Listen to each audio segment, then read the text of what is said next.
দেখো বন্ধুরা রান্না বান্না করব, চলে এলাম রান্নাঘরে। দেখো এখানে আলু চচ্চড়ির আলু কেটে নিয়েছি, অমলেট দিয়ে আলুর তরকারি হবে, আলু কেটে নিয়েছি, পটলের ঝাল করব, শাক ভাজা করব রসুন দিয়ে কেটে নিয়েছি, মশলা কেটে নিয়ে নিয়েছি, মিক্সিতে পেস্ট করব। এখানে ডিম আছে, রান্না করে আসছি। ওদিকে ভাত বসিয়ে দিয়েছিলাম, তোমাদের আর দেখানো হয়নি।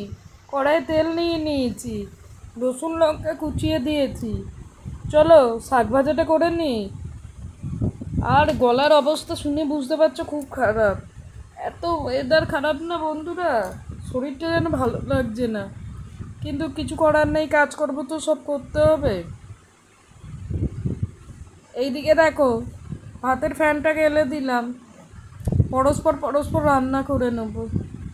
এক একদিন শরীর খারাপ থাকলে ভালো লাগে না, মনে হয় কতক্ষণে রান্না বান্না কমপ্লিট হবে, সেই সময় মনে হয় এক একটা ঘন্টা যেন এক একটা বছর। কি আর করা যাবে বলো, সংসারের কাজকর্ম তো করতেই হবে, খাওয়া দাওয়া তো করতে হবে, সে যতই শরীর খারাপ হোক না কেন। আমার শরীর খারাপ, আমি না একটু কম খাবো, কিন্তু খাওয়া দাওয়া তো আমাকেও করতে হবে। ওদিকে ভাত হয়ে গেছে, শাক ভাজা হয়ে গেছে, আলু চচ্চড়ি করে নিলাম, ডিমের অমলেট করে তরকারি করব। আমি কড়াতে খুব একটা ভালো অমলেট করতে পারি না, ওই জন্য যতবার করি চাটুতে করি, তোমরা লক্ষ্য করবে যখন ভিডিও ছাড়বো। দুটো করে ভেঙে করছি, তারপরে মাঝখান দিয়ে কেটে নিচ্ছি, 10টা ডিমের করছি।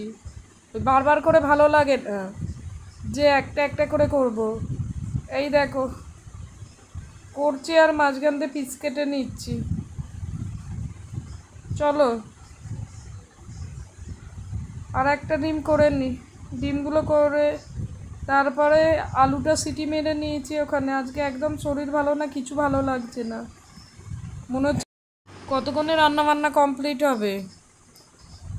অ্যাট লাস্ট অমলেট ভাজা হয়ে গেল কমপ্লিট। চলো কড়া বসিয়ে এবার তরকারিটা করে নিই।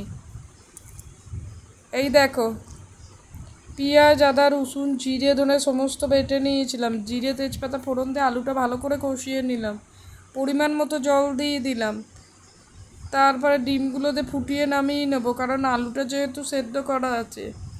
চলো এবার কি কি রান্না করেছি তোমাদের দেখিয়ে দিই। এখানে ভাত, এখানে শাক ভাজা,